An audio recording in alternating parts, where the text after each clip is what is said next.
À la une de cette édition, début ce mercredi de la campagne de vaccination contre la rougeole sur toute l'étendue de la province du Lualaba. C'est la cité Gécamine Moussonoï qui a servi des cadres à ses assises.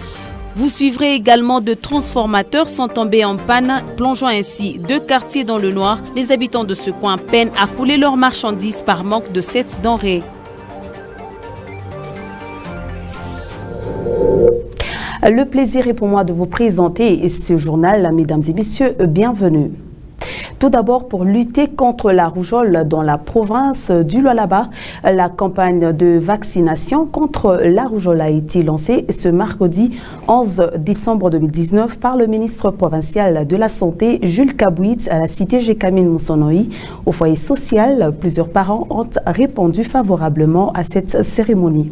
Ce sont de jeunes enfants, dont leur âge varie entre 3 et 5 ans, qui sont en train de danser sous cette chanson sud-africaine. S'ils dansent, c'est parce qu'ils sont en bonne santé et qu'ils ont reçu un vaccin contre la rougeole, une maladie grave extrêmement contagieuse. Si ces bambins sont vaccinés, ce n'est peut-être pas le cas pour d'autres. Pour ainsi prévenir contre cette maladie et éviter que cette dernière n'affecte les jeunes enfants, la division provinciale de la santé a réuni la population de la cité Gécamine Moussonoï ce mercredi 11 décembre 2019 pour le lancement de la campagne contre la rougeole. Cette maladie a des symptômes que tout le monde devrait connaître et les enfants les plus touchés sont dans des zones rurales suite à certaines difficultés liées à la logistique, exigeant beaucoup d'efforts. Les enfants de 0 à 59 mois ne sont pas épargnés.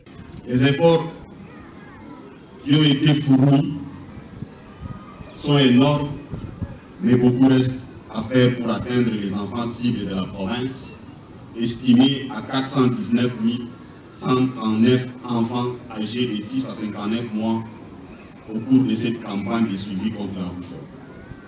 Il faudrait noter qu'un grand nombre de ces enfants se retrouvent dans les zones rurales, généralement d'accès difficile, mais également ici, en milieu urbain, notamment à Kolwezi et ses environs, les nouveaux quartiers, nous avons un grand nombre d'enfants qui sont difficiles d'accès. Pour sa part, le ministre provincial de la Santé, Jules Kabouit, a tenu à exhorter la population de Moussonoï afin de lutter considérablement. Les parents sont le premier moteur dans sa lutte. Message ni kutuma kuleta batoto masanko. Le message en est qu'il faudrait amener les enfants dans les différents centres pour qu'ils soient vaccinés. Nous ne voulons pas entendre que la province du Lualaba est touchée par la rougeole. Nous voulons tous réduire le taux de cette maladie dans le Lualaba. Son éradication nous concerne tous.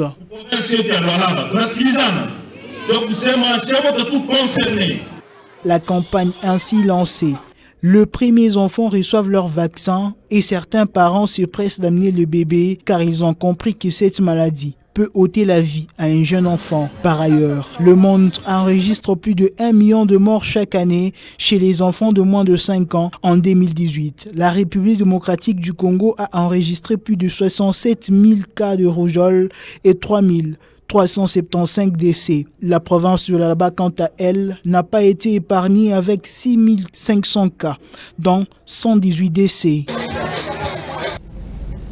Et toujours en santé, lancement ce mardi 10 décembre 2019 des activités de la 31e journée mondiale de la lutte contre le sida. Le thème choisi cette année est « Ma communauté fait la différence ». Et toi, c'est la salle de fête Margarita qui a servi de cadre à cette cérémonie. Je vous propose de suivre ce propos recueilli par Patient Kabamba. Cette journée a été commémorée en retard pour des raisons. La première raison, c'est que la province du Lualaba venait d'accueillir le FONAST qui a pesé lourdement sur les réunions préparatoires de la JMS. Et la seconde raison, c'est que nos autorités qui ont la charge de management de la lutte contre le VIH ont eu un agenda très chargé qui a fait que nous ne puissions pas tenir au rendez-vous international. Et qu'à cela ne tienne, nous avons eu le aval de pouvoir organiser une activité en restreint. Ça veut dire des échanges avec les leaders communautaires sur l'engagement des communautés dans la lutte contre le VIH.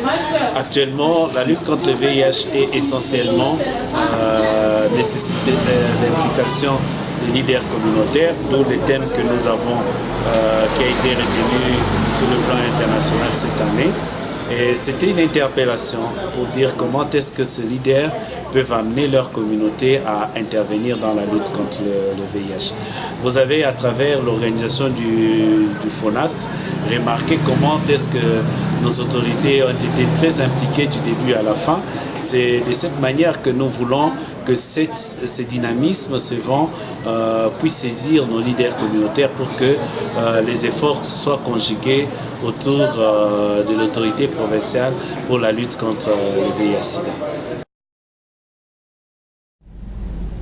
Autre chose à présent, c'est un silence qui devenait plus que coupable. La société Chemaf, à travers son directeur de développement, Gilbert Kafita, a brisé le silence au sujet du dossier qui les oppose bien sûr aux ex-agents du village Mukumbi. Et pour Gilbert Kafita, la Chemaf ne doit rien à ses ex-habitants puisque l'existence de ce village pose problème. C'est un propos recueilli pour vous par Mikantenga.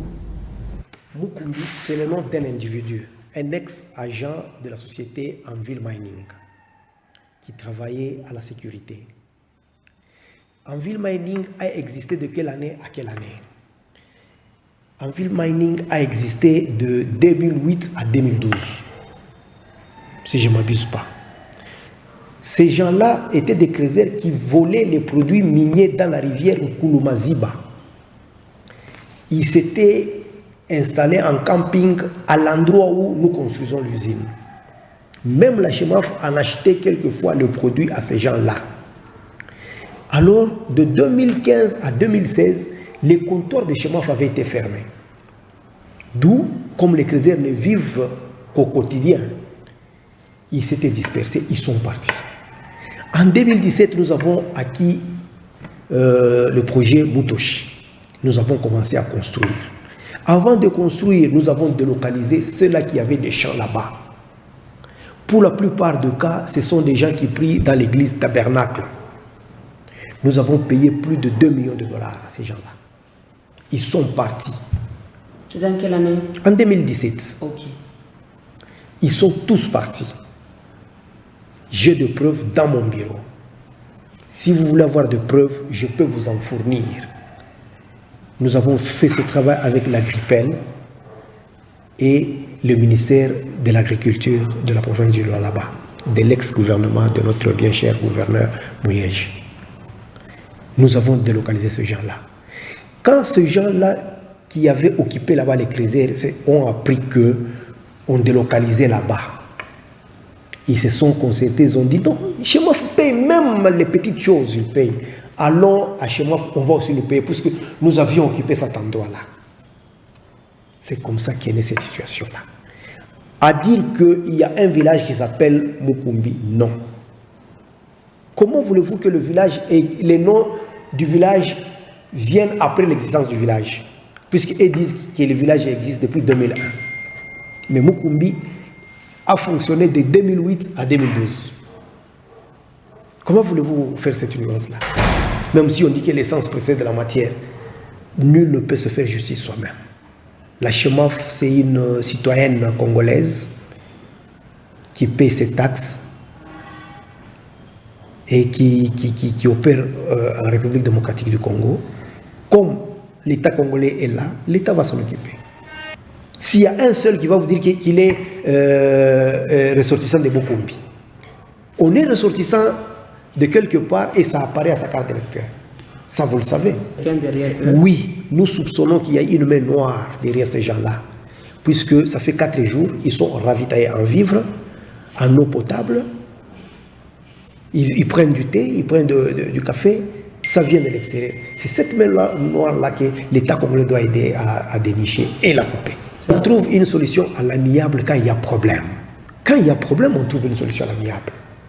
Nous n'avons rien contre ce genre-là et nous ne leur devons rien.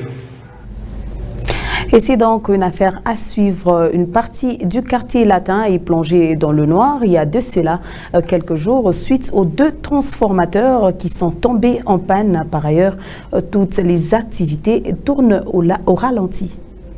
Des ampoules éteintes, des marchandises décongelées, des activités économiques paralysées. C'est les nouveaux modes de vie des habitants du quartier Kabila et une partie du quartier latin. Cette situation est consécutive à une panne des transformateurs causée par les dernières pluies qui se sont abattues sur la ville, ce qui handicape plusieurs activités économiques de cette population. Comme vous le dites, il y a des choses qui s'abîment, les histoires que nous vendons, les poissons, les cuisses poulet, le tilapia. Donc dès que ça fait longtemps, ça passe une journée sans le courant, donc ça s'abîme. Et nous, on ne sait pas vendre quand même à nos clients les histoires déjà abîmées, donc nous connaissons bien la conséquence. Alors, nous sommes obligés de les jeter, alors c'est qui constitue une perte pour nous. Quand il y a tombé de la pluie, nous demandons aux agents de la SNEL pour qu'ils puissent quand même interrompre momentanément le courant jusqu'à ce que la pluie finisse et qu'ils rétablissent le courant. Parce que nous avons constaté que c'est à chaque tombée de la pluie que nous connaissons toujours une panne. À ce sujet, le responsable technique de la SN Colosie, Charles Makimba, promet d'y travailler avec son équipe et de trouver une solution à cette situation dans un bref délai. Effectivement, nous avons connu un problème au niveau de la cabine Mandrandel. Sur l'avenue Mandrandel, la cabine, le transformateur 630 kVA a connu le problème, mais ce n'était pas le transformateur qui était affecté. C'était un problème du disjoncteur basse tension principal. Donc la protection du transfo, c'est lui qui avait brûlé toute l'armoire qui avait brûlé suite à un court-circuit sur le réseau. Le conducteur cassé vers MIPETO, vers INPP. Hier, nous avons disposé le matériel à l'équipe qui devait intervenir, mais malheureusement, ils n'ont pas su terminer parce qu'ils avaient beaucoup de chantiers. Mais aujourd'hui, l'équipe est à pied d'œuvre. Je pense, si tout va bien, ils vont rétablir la situation du côté Mipeto, Géomètre Simba, ainsi de suite. Ici de rappeler que ces transformateurs ont été foudroyés, d'où l'installation des antifoutres à côté des cabines électriques nous épargnerait de ces scénarios qui plongent certains coins de la province du Lualaba dans le noir. Et après les dégâts matériels causés par la pluie, au mois de novembre dernier, les sinistrés de ces catastrophes naturelles sollicitent une aide de la part des autorités provinciales pour réparer les dégâts. C'est un reportage de Naomi Banza. Ces appartements ressemblent à un camp des réfugiés. Des tôles de maisons étalées au sol, des briques étagées par terre et des murs écoulés. Avec leurs moyens du bord, ces habitants tentent à récouler le pot cassé, mais difficile à y arriver. Le passage de la Dame la Pluie a plongé ces familles dans la désolation. Impossible de se contenir. Ces sinistrés manquent d'aide pour arriver à reconstruire leur domicile. Il lance un cri d'alarme aux autorités via son ministre des Affaires sociales. Kanaka, depuis les 17 mois passés, jusqu'à présent, ministre Le 17 novembre dernier, nous avons eu la visite du commissaire général en charge des affaires sociales, tout en nous promettant jusqu'à présent rien n'est fait. Nous demandons l'aide du gouvernement provincial. C'est depuis le 17 novembre que mes enfants et moi dormions à la Belle Étoile sous l'arbre. chibu kinye tunatanjika mule tunaweka bashi tunalala hapa. Mais tuko na bachunga bako batusaidie. Lombaka aide kwa autorité. Pourquoi ministre la répitaka la kaka sata saidia. C'est depuis les dégâts de la pluie que nous avons demandé de l'aide aux autorités provinciales. Le ministre des Affaires sociales était venu nous rendre visite en nous promettant qu'elle nous assisterait sur le plan financier. Jusque-là, rien ne fait. Voilà pourquoi nous leur demandons de nous venir en aide. Une aide de la part des autorités de la province du Lualaba serait la bienvenue et épargnerait ces familles à vivre les intempéries. Autre chose, avant de clore complètement ce journal, initialement célébré chaque 3 décembre de l'année, la journée mondiale des personnes vivant avec handicap a été commémorée en différé ce mercredi 11 décembre 2019 dans la salle Rejoice sur l'avenue Ilunga Boulaya dans la commune de Manika. C'était en présence de la commissaire en charge du genre famille et enfants. Madame le commissaire du genre, famille et enfants, le directeur provincial de l'assainissement, des personnes vivant avec des maladies invalidantes, les déficiences intellectuelles, les handicapés psychiques, les handicapés auditifs, les handicapés visuels et moteurs, tous ont répondu présent à cette manifestation qui est d'une grande importance pour ces personnes marginalisées. Plusieurs démonstrations ont été visibles.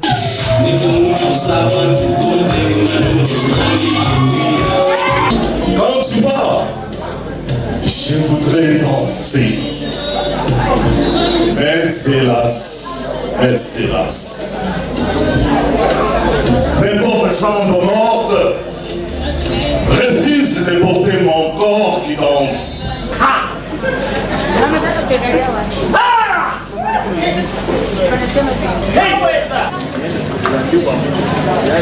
Oh, gloire à toi. Commissaire Nathalie Ndandou n'a pas manqué de mots face à cette journée. À l'occasion de la journée internationale de personnes vivant avec handicap, célébrée chaque 3 décembre de l'année.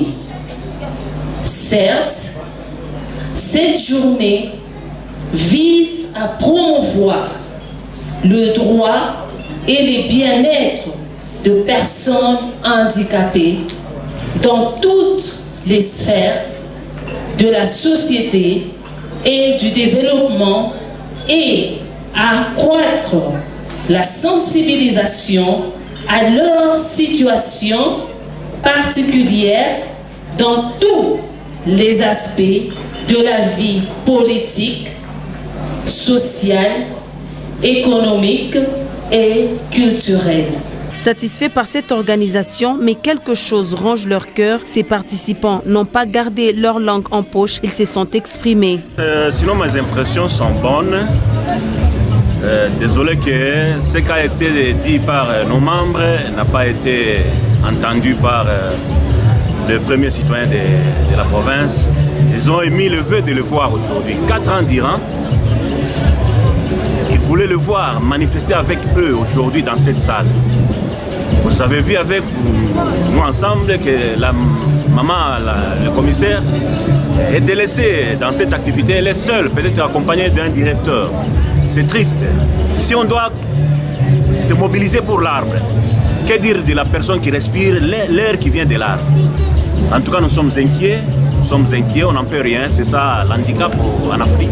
C'est par un repas copieux que s'est clôturée cette cérémonie qui a été sponsorisée par le gouvernement provincial. Mesdames et messieurs, c'est le journal de la rédaction. Je vous dis sincèrement merci de l'avoir suivi.